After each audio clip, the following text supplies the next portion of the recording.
orang tuanya pindah juga. Itu di uh, pulau itu di kota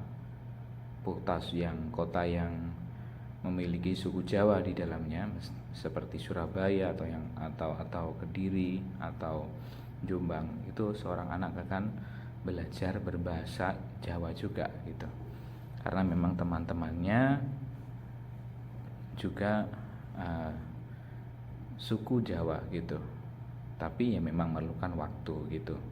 Perkembangan bahasa teman-teman ini menjadi salah satu hal yang penting yang harus selalu orang tua itu mendorong. Sebagai orang tua, mendengarkan si kecil pertama kali berbicara pasti ini sangat senang sekali. Terlebih ketika mendengarkan atau mengucapkan kata-kata baru yang tidak terduga sebelumnya. Atau minimal pada usia 3 tahun biasanya sudah didominasi dengan suara 3 bulan maksud saya. Pada usia antara 0 sampai maksud saya pada usia 9 bulan sampai 10 bulan misalnya, itu sudah didominasi dengan suara-suara misalnya, atau menggunakan kata-kata yang khusus. Itu orang tua senang sekali, apalagi sudah bisa mengarah pada sesuatu, minta sesuatu, menolak sesuatu, atau menyapa seorang. Itu orang tua sangat senang sekali. Pada tahun pertamanya teman-teman, anak biasanya mulai berbicara dengan maksud dan tujuan sesuai yang mereka inginkan. Si kecil biasanya baru mengerti kata papa atau mama dalam usia 1 tahun ke atas. Tahapan perkembangan bahasa anak itu biasanya di usia 2 tahun akan mulai menggunakan kata kepunyaan dan mulai mengerti maksudnya pada tahun ketiga begitu. Pada tahun ketiga ke atas biasanya anak mulai menggunakan kalimat yang lebih kompleks, yaitu menggunakan kata karena, dan, atau kalau misalnya, dan lain-lain begitu.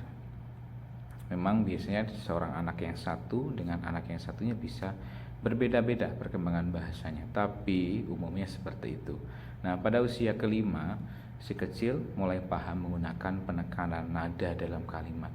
Dia ketika mengungkapkan penekanan nada dalam sebuah kalimat, tentu saja ada sebuah perkembangan, karena memang biasanya satu kata itu hanya untuk satu maksud, tapi kalau sudah menggunakan penekanan nada itu pasti sebuah perkembangan yang memang bercerita dengan baik dan menarik. Dan seiring dengan semakin banyak kegiatan yang mulai masuk dalam jenjang sekolah, misalnya TK atau RA, atau kemudian setelah itu SD atau MI, tentu akan bertambah pengetahuannya. Tapi sebelum RA atau TK biasanya umumnya sekarang ini masuk playgroup, masuk itu sebelumnya juga masuk taman belajar dan sebagainya kayak gitu.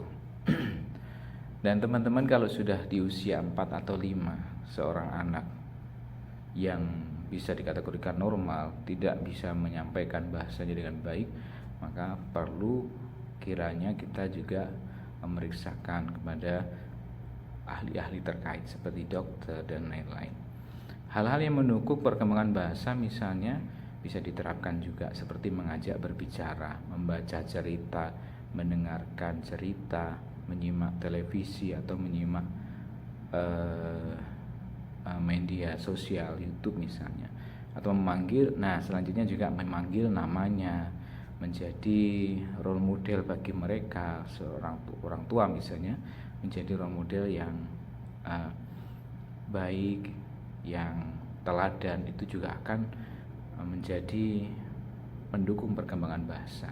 Makanya sebagai seorang pendidik, kita juga harus menyampaikan hal-hal dalam proses pembelajaran atau non proses pembelajaran, itu menyampaikan sesuatu yang baik secara tulis atau secara bahasa atau non bahasa, sehingga harapannya adalah seorang anak didik bisa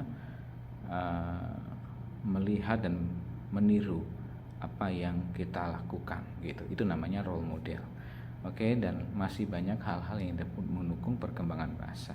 Tentang perkembangan bahasa ini teman-teman silahkan menuliskan juga informasi atau ringkasan atau yang lain di komentar, di kolom komentar ya. Terima kasih. Assalamualaikum warahmatullahi wabarakatuh.